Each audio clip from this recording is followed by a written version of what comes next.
minimal 3 orang. Dan katakan, dalam segala perkara Allah memberi kemampuan, kesanggupan kepada kita. Amin. Amin, amin. Baik, kita merendahkan hati kita di hadapan Tuhan.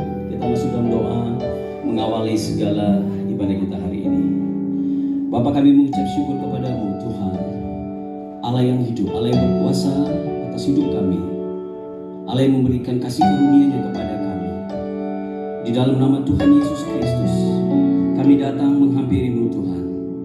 Layakkan setiap kami Bapa, mampukan setiap kami, bersihkan kami Tuhan, agar sungguh kehadiran kami dalam ibadah ini menyenangkan hati Tuhan, dan Tuhan menyukai apa yang kami lakukan siang hari ini.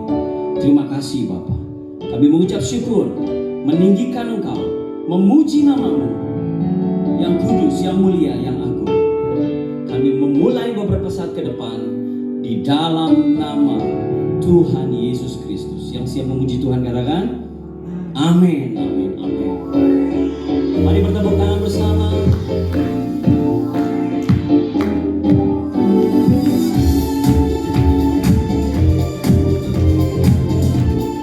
Allah kita Allah yang sanggup, amin. Apa yang tak pernah dilihat mata, yang tak pernah didengar telinga, dan tak pernah timbul di dalam hati, semua disediakannya bagi yang mengasihi Dia. Apa yang tak pernah dilihat mata, dan tak pernah didengar telinga, yang tak pernah timbul di dalam hati, semua disediakannya bagi yang mengasihi Dia. Allah sanggup melakukan segala perkara, dulu, sekarang, dan selamanya. Kuasa-Nya tidak berubah. Allah sanggup melakukan segala perkara, dulu, sekarang, dan selamanya. Kuasa-Nya tak. Mari berdiri bersama Tuhan. Bertepuk tangan yang meriah untuk Allah kita. Oh yes, Tuhan yang sanggup, katakan apa yang tak pernah dilihat mata. Amin. Yes, yes Lord, yang tak pernah didengar telinga, tak pernah timbul di hati, timbul di dalam hati, semua disediakannya bagi yang mengasihi. Tengok kiri kanan dan katakan, hey, Allah sanggup melakukan segala perkara, dulu, sekarang, dan selamanya. Kuasa-Nya tidak berubah. Allah sanggup melakukan segala perkara, dulu, sekarang, dan selamanya. Semua saja, Allah sanggup. Mari tangan. Allah sanggup melakukan segala perkara, dulu, sekarang, dan selamanya. Kuasa-Nya tidak berubah. Allah sanggup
alasannya tak berubah. Bersama kita katakan alasanmu. Amin. Terus iringan firman Tuhan. Sekali lagi, Allah kita sanggup, Allah kita luar biasa. Amin. Silakan duduk. Terima kasih Tuhan. Kami percaya dalam hidup kami setiap waktu Engkau Allah, Engkau Tuhan yang berdaulat, dan Engkau Tuhan yang sanggup melakukan segala perkara. Kami tahu Tuhan kasih-Mu yang terbesar dan pengorbanan-Mu yang memulihkan hubungan kami dengan Bapa. Terima kasih Yesus. Kami mau lebih dalam bersama-Mu Tuhan.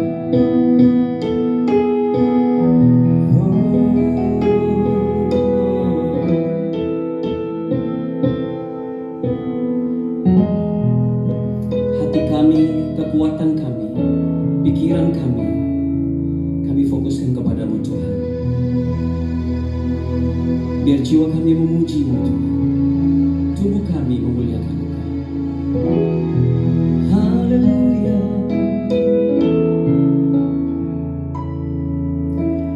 Kasih yang terindah,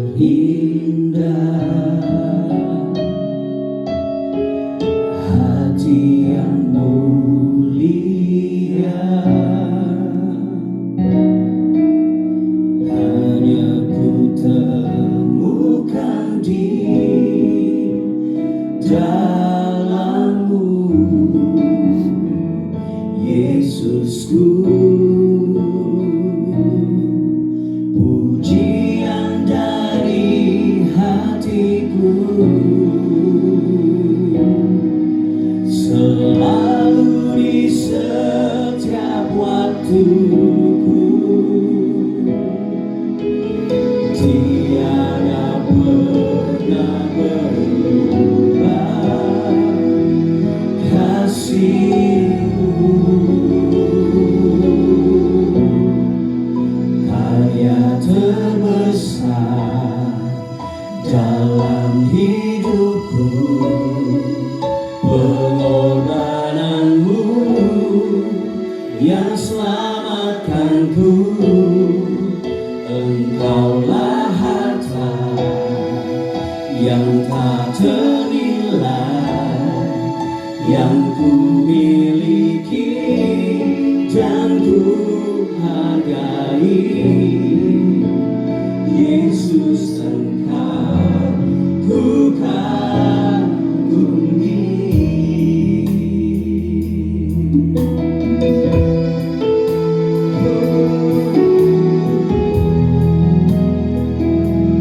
Mari bersama.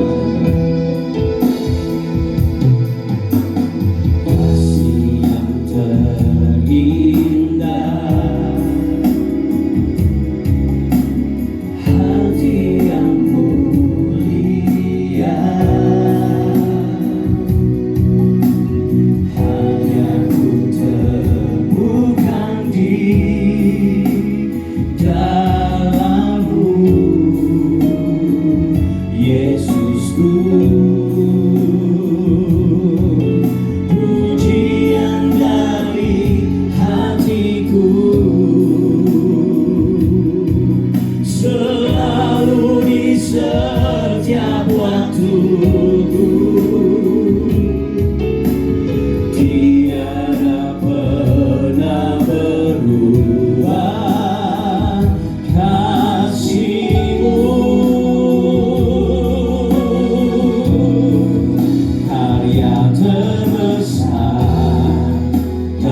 akan Engkau, bukan hormat akan Engkau, Kau Allah yang layak dipuji, ku kagum akan. Tadi kita firman Tuhan katakan, ku kagum hormat.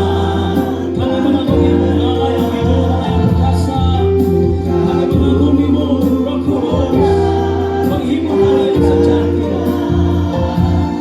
Kau Allah yang layak dipuji, ku kagum akan Engkau.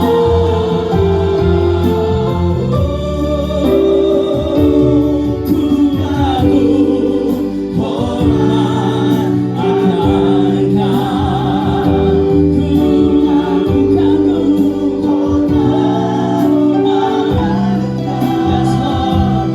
Kau Allah yang layak dipuji, ku kagum akan. Sekali lagi katakan, ku kagum hormat akan Engkau, ku kagum hormat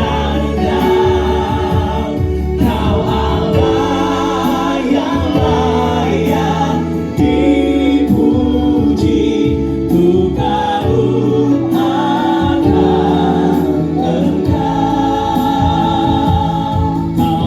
Allah yang layak dipuji, ku kagum akan Engkau. Kau Allah yang layak dipuji, ku kagum akan Engkau. Kau Allah yang layak dipuji, ku kagum akan Engkau.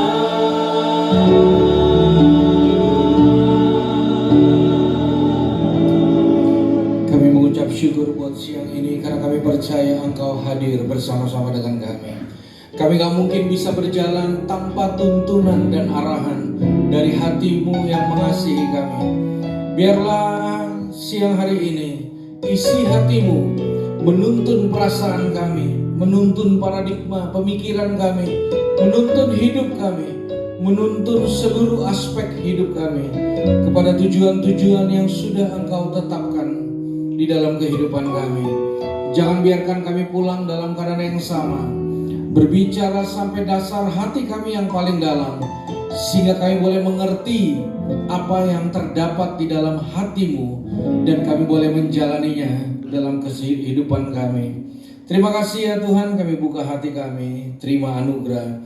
Demi nama Yesus, kami alaskan semua doa dan ucapan syukur. Mari kita yang percaya hari ini diberkati, bersama-sama kita katakan amin. Tepuk tangan yang meriah buat Yesus Tuhan kita. Silakan duduk dalam hadirat Tuhan. Puji Tuhan, shalom. Selamat siang saudara, apa kabar? Saya percaya kita semua dalam keadaan yang luar biasa, amin. Boleh lihat kanan kirinya sebentar, lalu bilang saya senang banget duduk di sebelah kamu hari ini. Dan jangan lupa bilang kita pasti diberkati, amin. Ya saudara, adalah sebuah anugerah sebenarnya kalau kita masih bisa dengar firman Tuhan dalam perjalanan hidup ini. Karena nanti pada akhirnya yang menjadi penentu banyak hal dalam hidup ini bukan apa yang terjadi dalam hidup kita. Kejadian itu silih berganti, apapun itu saudara. Tapi penentu akhir sebenarnya sangat ditentukan lewat seberapa besar firman kita izinkan itu ada dalam kehidupan setiap kita. Maka saya percaya yang kita dengar akan menjadi penentu banyak hal. Jadi kalau kita mau mengizinkan rencananya yang besar, perhatikan cara kita mendengar firman Tuhan hari-hari ini. Yang setuju katakan amin. Nah, Bapak Ibu Saudara, Alkitab mencatat kita ini bukan hanya bagian dari WNI atau warga negara Indonesia. Kita akan merayakan kemerdekaan Indonesia kita juga dikatakan waktu kita beriman pada Yesus, Bapak Ibu Saudara, kita juga dikatakan adalah bagian dari warga kerajaan Allah. Jadi kita ini bagian dari satu kerajaan yang punya budaya, yang punya kekuatan, yang kekal, yang luar biasa. Saudara, kerajaan Tuhan akan menjadi kerajaan yang tidak akan berdampak kalau tidak ada yang menjalankan budaya-budaya yang ada di dalamnya. Jadi ternyata kerajaan Allah juga memiliki budaya-budaya yang terkadang itu suka berbeda dengan apa yang kita jalani hari-hari. Contoh, kita tentu pernah mendengar kalimat ini, menghemat pangkal kaya, betul ya. Jadi kalau mau kaya, hemat gitu. Tapi ada bagian di Alkitab yang dikatakan ada orang yang menghemat sedemikian rupa tetap kekurangan. Tetapi ada orang yang menebarkan harta hidup dalam kelimpahan atau kecukupan, saudara. Ya, jadi berbeda. Satu kali murid-murid berantem dengan topik yang sampai hari ini banyak orang juga memakai topik ini untuk berselisih. Apa topik itu, saudara? Siapa yang terbesar di antara kita? Siapa yang paling hebat? Siapa yang paling berkuasa? Jadi ternyata tanpa sadar kita tuh suka menaikkan diri kita beberapa tingkat lebih dari yang lain. Jadi di atas tuh semua mau gitu. Siapa yang gak mau promosi gitu. Jadi murid-murid berantem lah, 12 murid ini. Jadi siapa di antara kita yang paling terbaik gitu. Nah sementara mereka berantem, lalu Yesus berkata kepada semuanya, bukan hanya yang berantem. Yang terbesar ialah dia yang menjadi pelayan di antara yang lain. Pelayan yang melayani. Jadi gak ada istilah bos. Kekuatan dari kebesaran itu ada di dalam sehelai handuk di mana Yesus membasuh kaki murid-muridnya. Jadi jalan ke atas justru ke bawah. Beberapa orang tua murid pernah datang kayak potong jalur gitu ya ke Yesus. Guru, anak saya kalau mau jadi ring satumu gimana caranya? Jadi orang tuh suka banget untuk gimana caranya saya lebih baik, lebih besar. Lalu Yesus berkata, yang terbesar dia yang jadi pelayan bagi saudara-saudara yang lain. Yang terbesar ada yang melayani. Sehingga banyak sekali hal-hal yang kita perlu siapkan hati dan pikiran untuk menerima budaya kerajaan Allah. Amin. Baik, kita lihat satu bagian firman Tuhan, ayat yang sangat penting kita jalani hari-hari ini. Matius 5 ayat yang ke-39. Mari buka dengan saya. Matius 5 ayat 39. Saudara, saya yakin hampir semua orang percaya pernah mendengar ayat ini. Bahkan saya ngobrol dengan teman-teman saya yang non-Kristen juga, mereka biasanya tahu nih ayat ini. Jadi ayat ini mungkin buat beberapa orang diharapkan tidak ada, tapi ayat ini ada. Dan ayat ini adalah bagian penting dari apa yang Tuhan mau sama-sama kita kerjakan. Baik, mari kita baca sama-sama pada hitungan ketiga, semua siap. 2, 3. Tetapi aku berkata kepadamu, janganlah kamu melawan orang yang berbuat jahat kepadamu, melainkan siapapun yang menampar pipi kananmu, berilah juga kepadanya pipi kirimu. Di ayat ini dijelaskan salah satu fungsi ada 2 pipi. Ya, itu salah satu fungsi. Jadi semua anggota tubuh ini ada fungsinya, tapi salah satu fungsi dari pipi dan kanan dan pipi kiri adalah yang tertuang di ayat ini. Saudara, dimulai dari gini, aku berkata kepadamu. Ini adalah kalimat direct langsung. Dia berkata kepada kita. Jadi kalau kita mendengar ayat ini, janganlah kita berkata, sayang nih orang gak datang, ini cocok banget buat dia. Jadi untuk sementara waktu, ayat ini tidak berbicara pada orang yang tidak ada di ruangan ini. Langsung pada kita, hati kita. Lalu siapa yang berkata? Kalau kita lihat ini, A ini huruf besar, Yesus berkata.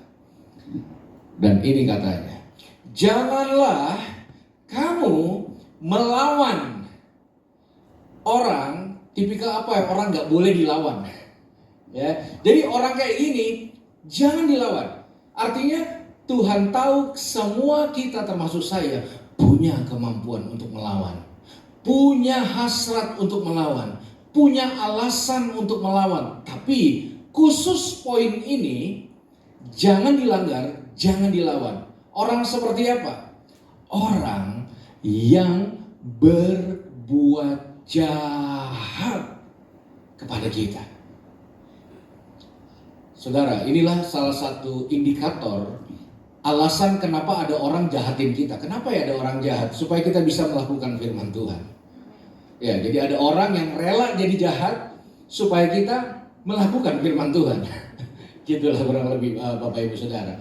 Jadi yang melakukan kejahatan siapapun dia, jangan dilawan balik. Kalimat sederhana yang kadang bisa 20 tahun menerapkannya. Kadang bisa 15 tahun untuk menerapkannya. Gampang terdengar tapi sangat sulit dilakukan. Jadi ternyata hidup di dalam Kristus itu bukan mengandung filosofi kayak orang analogikan hidup lebah. Kalau kamu bermanfaat, berbuat baik sama saya akan bermanfaat buat kamu. Tapi jangan kamu jahat, saya bisa 100 kali lebih jahat. Jangan sekali-kali kamu coba-coba sama saya bisa 100 kali lebih sadis. Tidak ada ranah itu dalam kerajaan Allah. Yang setuju katakan amin. Itu cara Tuhan melepaskan dan membebaskan kita dari pola hidup ini. Saya pakai analogi, kalau mungkin Bapak Ibu pernah menonton ya film-film India zaman dulu, itu mirip semuanya. Dimulai dari satu keluarga bahagia. Ada keceriaan dalam keluarga ini. Lalu datanglah perampok tiba-tiba malam-malam. Dan si bungsu lari ke lemari mengintip dan menyaksikan keluarganya dihabisi oleh perampok. 2 jam film isinya si kecil bertumbuh, balas dendam, selesai. Jadi mengisi hidup untuk melakukan pembalasan, pembuktian. Tanpa sadar kita bisa terprovokasi lewat apa yang orang lakukan sama kita, terutama yang berbuat jahat, yang mengkhianati kita, yang melukai kita, dan yang menyakiti kita. Tanpa sadar, perahu atau perjalanan hidup kita, rasa luka yang memimpin, yang pegang kendali dan menentukan arah. Tanpa sadar, damai kita, damai keluarga kita, semua aspek indah dalam hidup kita, kita izinkan orang-orang yang melukai kita, yang mewarnai. Itu sebabnya satu poin penting ini tidak boleh terlewatkan Bapak Ibu Saudara. Jangan melawan orang yang berbuat jahat kepadamu. Lalu ditambahkan sebuah analogi yang sangat menarik. Alkitab katakan Bapak Ibu, melainkan siapapun yang menampar pipi kananmu, artinya ada tindakan fisik di dalam kita, saudara. Ya, ini sebenarnya Bapak Ibu Saudara adalah sebuah analogi dari budaya Yahudi. Menampar pipi kanan itu menggunakan seluruh kekuatan dari bahu sebelah kanan yang tujuannya untuk menghina sebenarnya. Jadi kalau orang ditampar pipi kanan itu bentuk penghinaan. Jadi itu bukan sakit fisik. Bahkan itu adalah penghinaan secara sosial. Jadi kalau kita tuh dihina bukan secara sakit fisik, tapi mental kita, nama baik kita, kredibilitas kita, hasil kerja kita bertahun-tahun, orang menampar pipi kanan. Nah, Alkitab tidak mengajarkan kita membiarkan kejahatan merajalela. Alkitab tidak mengajarkan kita itu pasif untuk menghadapi sesuatu yang sifatnya sangat merugikan kita. Tidak ada pasif, bahkan sangat aktif. Tapi aktifnya berbeda. Yang setuju katakan amin. Kalau itu terjadi, maka Alkitab berkata, berikanlah juga kepadanya pipi kirimu. Saudara, ini persembahan paling menyakitkan dan paling mahal. Jadi kolektor paling mahal itu ngasih pipi kiri ketika orang melukai kita. Melepaskan anugerah, melepaskan pengampunan. Kenapa saya bilang ini tindakan aktif? Karena gini Bapak Ibu Saudara, pembalasan paling terhormat adalah mengampuni. Mengampuni itu bukan tindakan pasif. Mengampuni adalah naik ke podium terhormat, lebih bermoral, lebih dalam ranah kasih, lalu melakukan tindakan yang merepresentatifkan pencipta langit dan bumi ini. Mengampuni itu indikator kita berdiri di atas kekuatan ilahi. Keluar dari kemampuan kita, masuk dalam kemampuan Tuhan. Mengampuni itu membawa kita bukan hanya dalam sebuah konflik, tapi status. Statusnya adalah terhormat. Saya ulangi, status terhormat itu bukan pada orang-orang yang gila hormat. Status terhormat bukan orang-orang yang memaksa orang kanan kirinya untuk menghormati atau karena status organisasi dan sosial. Status terhormat itu ditentukan lewat kemampuan hati yang diukir lewat firman Tuhan setiap hari dalam kehidupan setiap kita. Bapak Ibu Saudara, kehormatan Tuhan hanya bisa diwujud nyatakan oleh orang-orang terhormat di muka bumi ini. Itu sebabnya salah satu hal yang akan terjadi ketika kita berjalan mengikuti Yesus, maka kita akan menjadi orang-orang yang mungkin dihina, tapi kualitas kehormatan yang berjalan menyertai kita adalah kualitas yang ada dan datang dari kerajaan Allah yang menyertai setiap kita. Yang setuju katakan amin. Ini bukan lagi untung rugi. Ini bukan lagi siapa benar. Makanya Bapak Ibu Saudara, salah satu cara kita menghormati Tuhan, lihat perjalanan Yesus menuju bukit Golgota di atas kayu salib. 6 jam dia menderita, tiap menit dan detik Yesus lewati dengan rasa sakit yang sangat hebat, saudara. 3 kilometer dia pikul salib. 3 kali dia terjatuh karena dia tidak mampu mengangkat salib itu. 3 paku besar tertancap di tubuhnya. 3 liter darah tercurah. Demi 3 kata ini. Bapa, ampunilah mereka.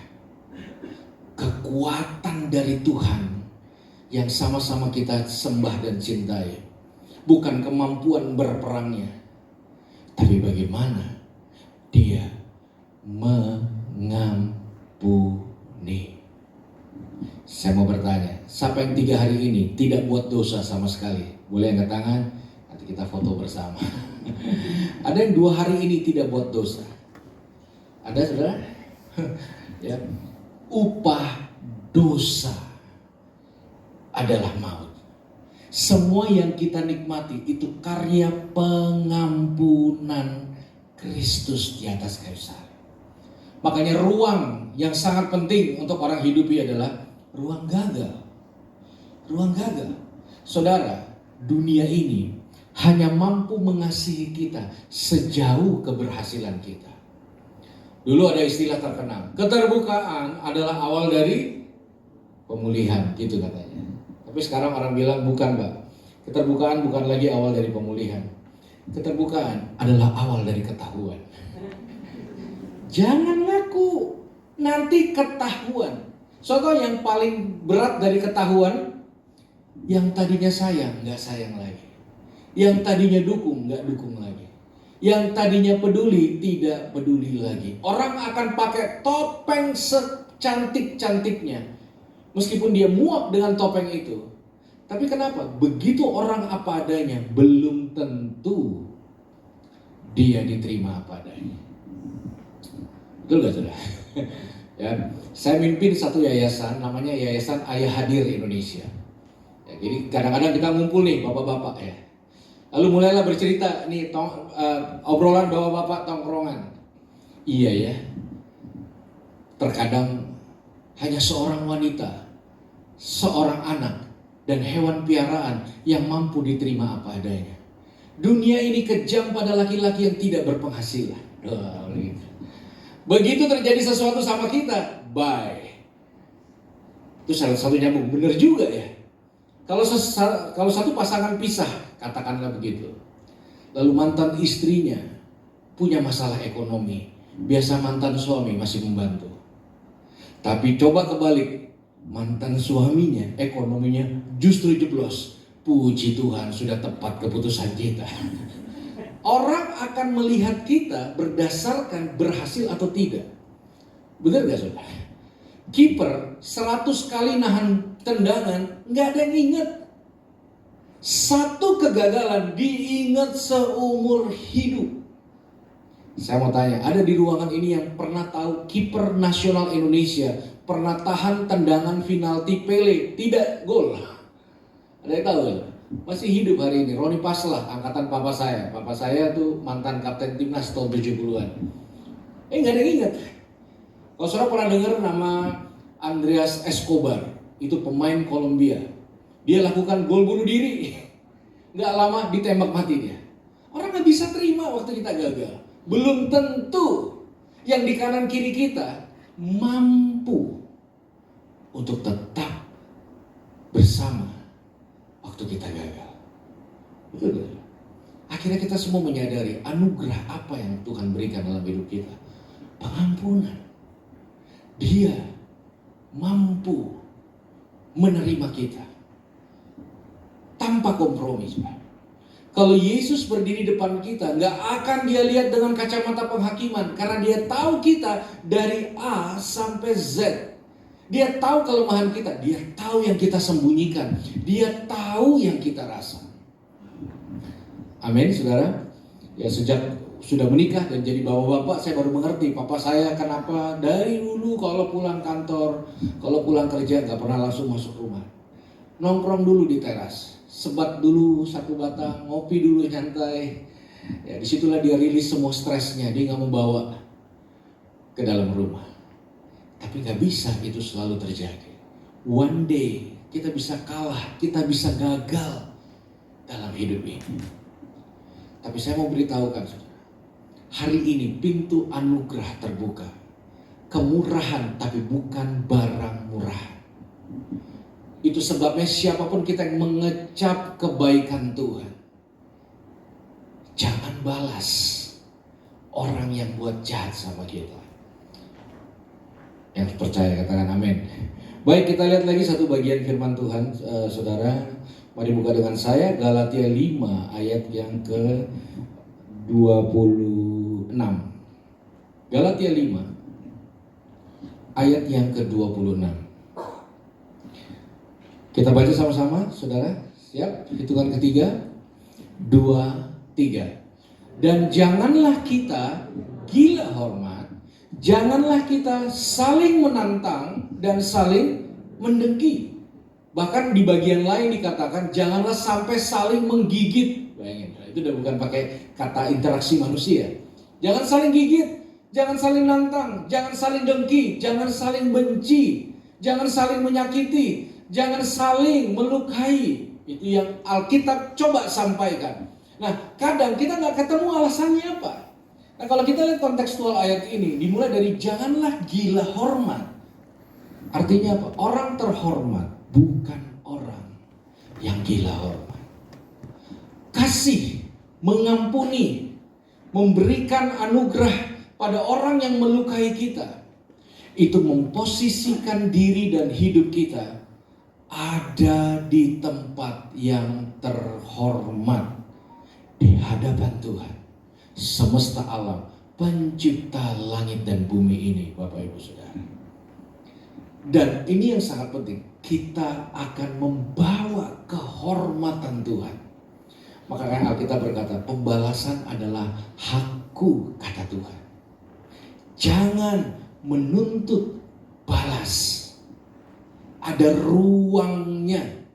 Makanya saya waktu mau menikah dulu, saudara, dikasih bimbingan pranikah sama pendeta. Lalu Pak Pendeta bilang gini, "Hai, ingat ya, kalau kamu sudah menikah, kalau kamu menyakiti istrimu, kalau kamu melukai istrimu, lalu istrimu tidak membalas dengan cara yang sama, tapi tiap malam dia berlutut dan berdoa, ya Tuhan, aku serahkan suamiku ke dalam tanganmu, kamu dalam bahaya," katanya gitu. Kalau masih ditegur istri, puji Tuhan, Tapi kalau istri sudah, aku serahkan setiap langkah suamiku, aku serahkan semuanya ke dalam tanganmu, kita akan berhadapan dengan kedaulatan dan keadilan Tuhan yang sempurna. Salah satu bentuk iman bukan supaya kita dapat lebih banyak, bukan hanya supaya kita punya lebih banyak. Iman adalah belajar percaya bahwa Tuhanlah yang mengontrol semuanya dan yang menentukan begitu banyak hal dalam hidup kita. Itu sebabnya mengampuni tidak pernah merubah masa lalu kita. Mengampuni itu merubah masa depan kita. Dan kita tidak mungkin dalam beberapa waktu ke depan kita berdoa, Tuhan, aku mau dalam 1 tahun ini, aku lagi gak siap kalau ada yang melukai aku. Aku lagi gak siap. Aku mau 1 tahun ini tidak ada yang melukaiku. Rasanya sulit. Betul gak? Ekspektasi yang rasanya sulit. Karena itu penting. Sekali lagi, untuk kita mengerti isi hati Tuhan dalam hidup kita. Hari ini, apapun status kita, ya saudara tahu ya, kita hidup dalam dunia yang berstatus. Kamu segmennya apa? A, B, C, berdasarkan semua. Orang melihat berdasarkan status, tapi siang ini izinkan saya menyampaikan ada sebuah kehormatan yang datangnya bukan dari manusia, datangnya dari tempat yang maha tinggi, berdaulat penuh atas hidup keluarga kita, pekerjaan kita, kesehatan kita, dan semua hal yang ada di dalam kehidupan kita. Sehingga dimanapun kita melangkah, kita berjalan di dalam kehormatan itu. Ada kehormatan yang menjaga kita. Saudara, kita tidak perlu mengeluarkan sebuah energi, strategi untuk menjaga kehormatan. Karena ada tangan yang berlubang, yang tidak henti-hentinya menyertai setiap aspek hidup kita dan senantiasa menyertai kita.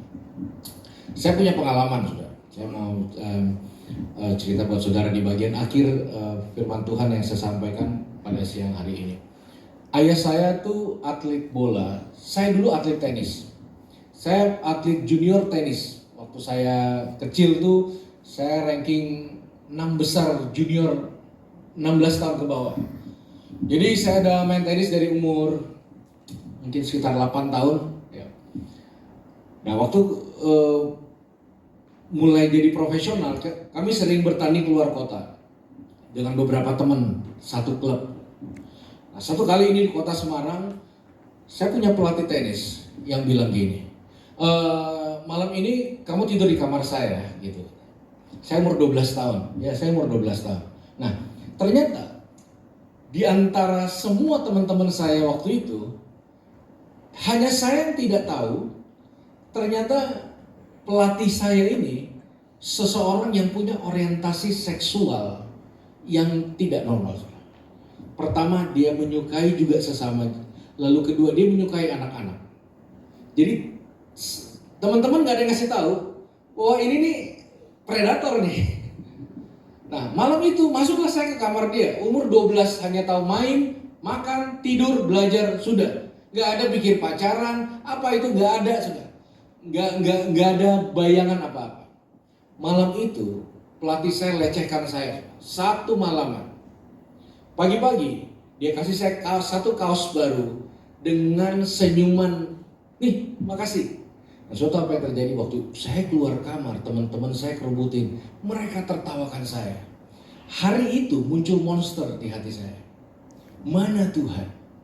Hari itu, saudara, gambaran saya tentang keluarga, tentang cinta, tentang masa depan hancur lebur. Hancur lebur. Saya mandi 20 kali satu hari. Saking saya jijik dengan diri sendiri. Mau tertawa, terbahak-bahak apa. Begitu trauma itu muncul, masuk kamar mandi, nangis termehek-mehek, saudara. Saya gak bisa kontrol diri saya dari muda. Akhirnya saya punya masalah banyak. Saya SMP 2 kali dikeluarkan dari sekolah. SMA 8 kali saya dikeluarkan dari sekolah. Saya kena kasus narkoba itu dari kelas 1 SMP. 9 tahun. Hancur lebur. Saya gak pernah minta. Itu mimpi saya jadi atlet tenis. Hal-hal buruk bisa terjadi dalam perjalanan hidup kita. Gak ada yang mau. Maka saya ngerti kalau orang sedang mengalami itu. Jadi saya habiskan hampir 15 tahun hidup saya untuk mendampingi orang-orang seperti saya dulu. Yang dilecehkan, yang pakai narkoba dan sebagainya. Saya ngerti, ngomong salah nggak ngomong salah. Itu luka. Kalau itu luka, itu real. Kalau luka itu udah muncul, Matius, Markus, Lukas, itu khotbah-khotbah, boom, hilang semua. Seorang mau makan, seorang mau doa, muncul tuh muka. Ada satu krisis yang sangat serius, sangat serius. Yang saya juga nggak tahu kenapa ya saya begini ya, kenapa ya? Mimpi saya dulu, kalau ketemu saya balas. Pernah ada kesempatan, untung ada papa saya. Tapi itulah saya isi hidup saya dengan begitu. Kebencian, kemarahan yang tidak ada ujungnya. Lalu saya berpikir kapan ini berakhir? Saudara, waktu saya kenal Yesus, saya menemukan sosok cinta yang lebih besar dari orang yang melukai saya. Kasih yang lebih elegan, lebih terhormat dibanding orang yang mengasihi, yang melukai saya. Dulu mata saya tertuju pada orang-orang yang melukai hati saya. Tahu-tahu saya ke distract dengan karya salib Kristus yang begitu besar. Ini kan aib. Ini saya cerita karena saya udah pulih. Saya udah pulih. Jadi waktu saya mengalami itu tahun 2000, 26 tahun yang lalu. Saya nangis berhari-hari, saya terpesona, saya jatuh cinta. Saya terkagum-kagum dengan karya penebusan. Dan saya diampuni. Saya diampuni. Satu momen saya ketemu orang itu, saya salam juga. Saya bilang Tuhan memberkati. Dan sudah tahu hari ini dia tidak berubah, saya berubah. Saya punya masa depan berubah. Paling nggak ada lagi monster di sini. Saya tidak lagi dikontrol oleh emosi dan panik yang saya nggak bisa. Saya nggak lagi dikontrol oleh overthinking yang nggak ada ujungnya. Saya nggak lagi mengabuse orang-orang dekat saya untuk menjadi sarana trauma saya. Kematian Yesus di atas kayu salib itu real, nyata. Itu sebabnya. Mungkin kalau kita, saya nggak bisa rasakan Tuhan tuh gimana ya? Kok ada orang? Coba ingat-ingat. Ada nggak yang kita sebel banget? Belajar ampuni dan berkati orang itu. Di situ kita akan mengalami Yesus. Bukan untung rugi. Makanya nggak bisa.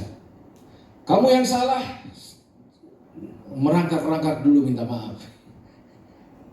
Kalau Yesus lakukan itu sama kita, berat sudah. Kita di sini karena anugerah Tuhan. Kita di sini karena kasih Tuhan. Kalimat yang luar biasa.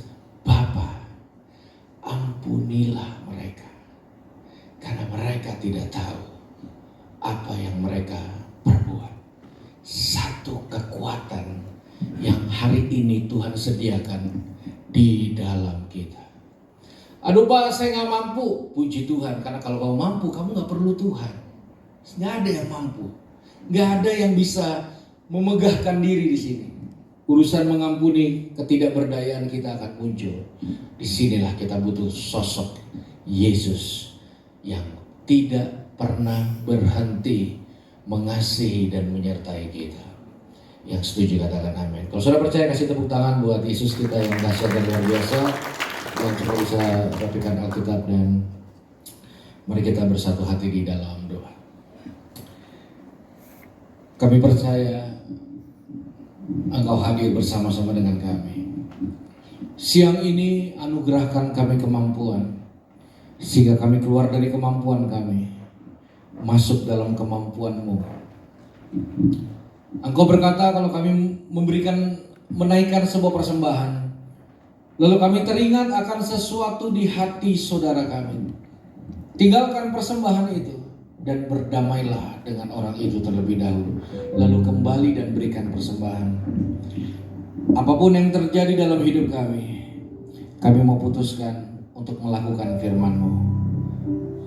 Kami memberkati orang-orang yang pernah melukai kami, yang pernah menyakiti kami.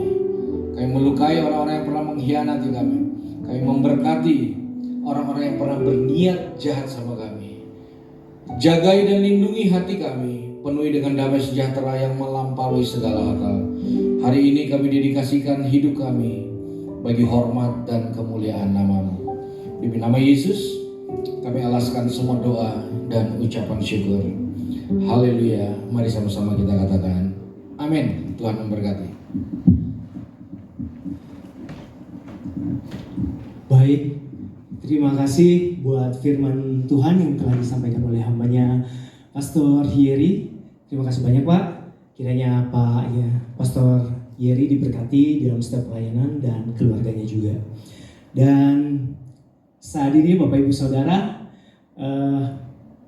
setiap kita yang ada di tempat ini, kita telah menerima anugerah daripada Tuhan, yaitu dengan segala kesalahan dan dosa yang telah kita perbuat, yaitu dengan kehadiran Tuhan kita Yesus Kristus yang telah menebus kita telah menerima anugerah daripada Tuhan. Dan lewat firman Tuhan pada siang hari ini yang telah disampaikan oleh hambanya, ada yang menjadi sosok, ada yang menjadi momok pertanyaan buat kita semua, termasuk saya sendiri. Kalau firman Tuhan berkata tadi, janganlah kamu melawan orang yang berbuat jahat kepadamu. Dan yang jadi pertanyaan buat kita semua adalah, apakah poin daripada firman Tuhan ini telah kita lakukan, telah kita aplikasikan dalam kehidupan kita sehari-hari? Jangan dijawab saudaraku, tapi biarlah lewat firman Tuhan ini boleh kita renungkan di siang dan malam dan menjadi suluh dan terang bagi jalan kehidupan kita. Baik Bapak Ibu yang diberkati oleh firman Tuhan, boleh lambaikan tangannya. Wah, semuanya boleh beri aplaus buat Tuhan kita Yesus Kristus. Terima kasih. Dan saat ini Bapak Ibu kita akan mendengarkan pengumuman dari PDMNC Center. Yang pertama, ibadah Jumat Persekutuan Doa MNC pada tanggal 15 Agustus 2024 akan dilayani oleh hambanya Pastor Billy Stephen Kaijili di tempat yang sama di iNews Tower lantai 3 di jam 12 sampai jam 1 siang. Berikutnya ibadah Jumat Persekutuan Doa MNC Center di tanggal 22 Agustus 2025 akan dilayani oleh hambanya Pastor Risno Jabu MTH di tempat yang sama iNews lantai 3 di jam 12 sampai jam 1 siang.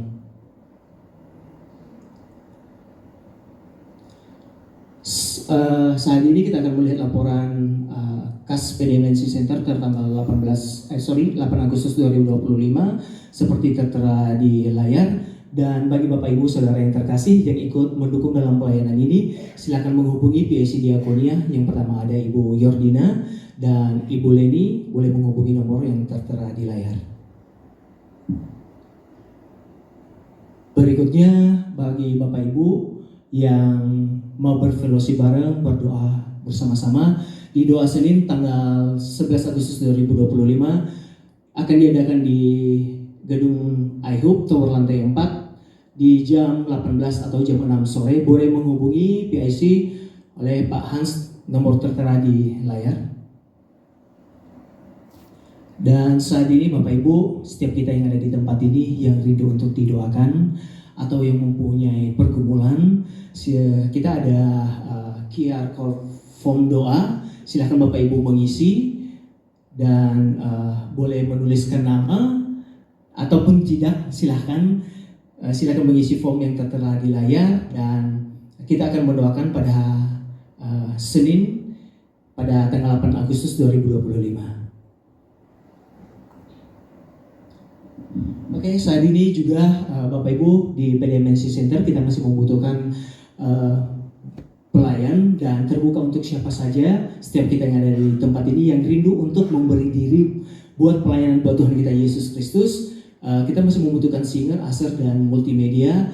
Dan untuk singers, Bapak Ibu atau saudara-saudara yang terkasih boleh menghubungi PIC Kak Amos, nomor tertera di layar. Dan untuk usher boleh menghubungi PIC Saudara Maria. Dan untuk multimedia boleh menghubungi Pak Eli dan nomor tertera di layar.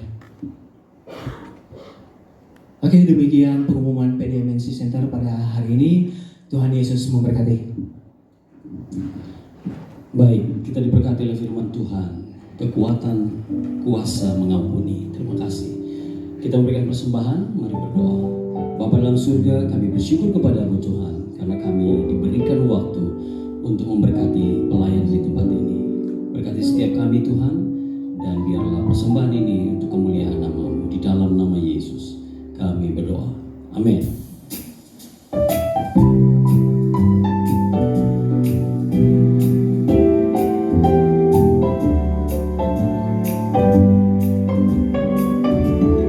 Jalan hidup orang benar diterangi oleh cahaya firman Tuhan. Orang benar semakin terang hingga rembang kedamaian. Apabila ia jatuh, tidaklah dibiarkan sampai tergeletak, sebab tangan Tuhan jua yang menopangnya dan membangunkan dia kembali.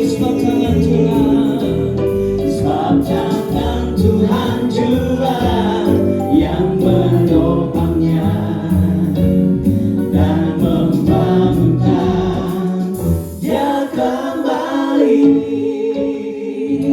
Mari kita satu hati dalam doa. Kami bersyukur berkati sisa waktu kami hari ini, minggu ini, bulan dan tahun ini. Kami berdoa berkat-Mu mengalir dan menyertai setiap kami.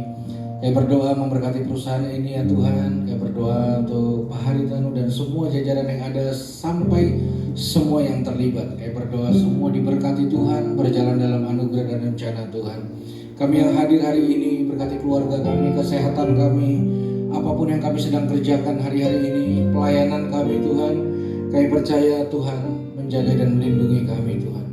Kami berdoa terus biar Tuhan juga memberkati bangsa ini, biar bangsa ini boleh berjalan dalam agenda Tuhan dan berjalan sesuai dengan rencana-Mu yang sempurna. Kami dedikasikan hidup kami ke dalam tangan-Mu, biar saat ini tingkap langit terbuka di atas kami, dan berkat yang terbaik Engkau lepaskan bagi setiap kami.